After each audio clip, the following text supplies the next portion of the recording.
We live in a golden age of television. With an overwhelming slew of streaming services, it's easy to just see the top of the pile and miss all the diamonds in the rough. So many shows and so little time. Today I want to give my recommendation for some fantastic shows that oftentimes I think go overlooked. So this isn't like a top 5 shows of all time. Today we're only talking about shows that I think are underappreciated and that I think you should definitely check out. Remember, this is just my super subjective opinion, so feel free to disagree. Just because you say it doesn't make it true.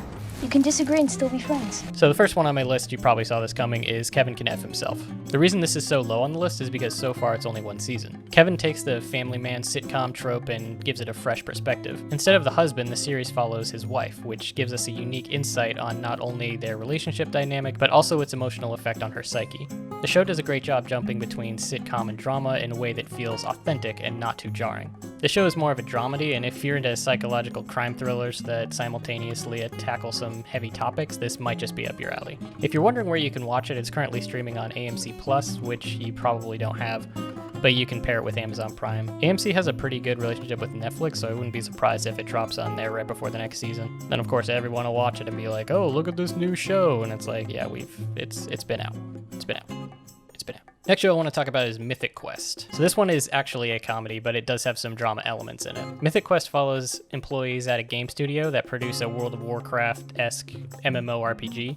What makes this series so great is the plethora of relatable and lovable characters that are all shoved under one roof. Its most impactful moments come from the relationship between the creative director, Ian, and the lead engineer, Poppy, who are constantly at odds with each other, but at the same time balance each other out. This. Okay, well, now what's this, Pop? That's a shovel. Maybe the shovel needs a backstory. Who birthed this mysterious terror spade? The gods themselves? Did they suckle at the bosom of Hera like babes at their mother's teat?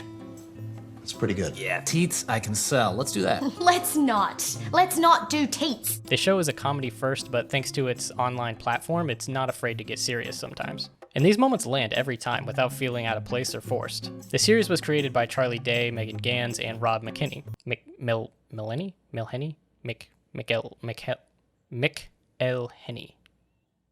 I'm not saying that right. The reason I don't think it's as popular yet is because it's an Apple TV Plus original, and it would probably be more popular if it was on like Netflix or something. The show is hilarious and has a lot to offer. I highly suggest you check it out. Next up is Legion. Legion feels like what I think would happen if Edgar Wright and Wes Anderson dropped a bunch of LSD together and then started reading some X-Men comics. The series follows a kid named David Haller who was diagnosed with schizophrenia at a young age and has been in the whack shack ever since. Much like Allison from Kevin, David is sort of an unreliable narrator. Because of his condition, we get sort of a distorted view of the world around him, which is why the sequence of events are, for the most part, non-linear. And the style of this world is a mix of 1960s and modern-day design. Turns out David isn't really a schizo. He has superpowers. Which ones, you ask? All of them. All the time. He just can't control them. Throughout the show, he spends his time figuring out how to control his powers, falling in love, and trying to defeat a shadow phantom that's haunted him most of his life.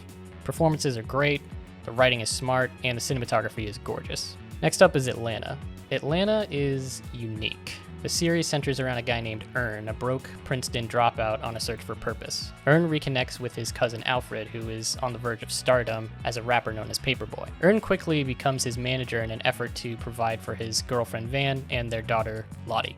Once again, this is a dramedy. You may have noticed by now that I tend to gravitate toward those. Though pitched to FX as a comedy, Atlanta, to me, I think is more drama than comedy. It's a healthy mix of both, I would say. It's a surreal deep dive into the mentality and real-life emotions of a rapper at the very start of his career, as well as touching on heavy topics like poverty, sexism, racism, homophobia, transphobia, gang violence, take your pick. If you're looking for a surreal social commentary on Black culture and the struggles of everyday life, I can't recommend Atlanta enough. It's only 2 seasons in so far, but to me, the writing's on par with shows like The Sopranos and Mad Men. Hello, friend. Hello, friend. That's lame.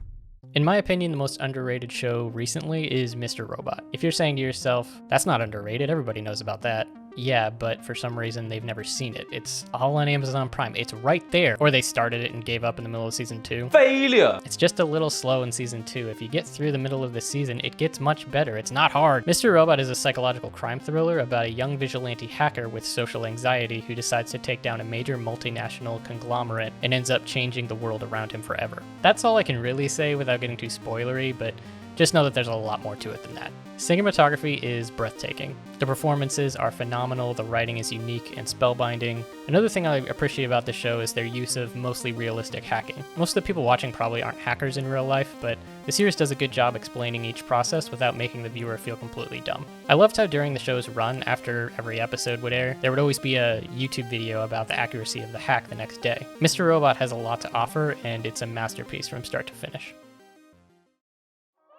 Hey guys, thanks for watching. Just want to take a moment to say thank you to all the new subscribers. I appreciate your support and your comments. I'm willing to bet there's a fantastic show I left out, so instead of grilling me about it in the comments section, give me a recommendation and tell me about a series I should check out. I'll probably do another one of these in the future, so maybe I can add your recommendation to that list. I'm excited to see where this channel goes, and I'll catch you guys in the next one. Peace.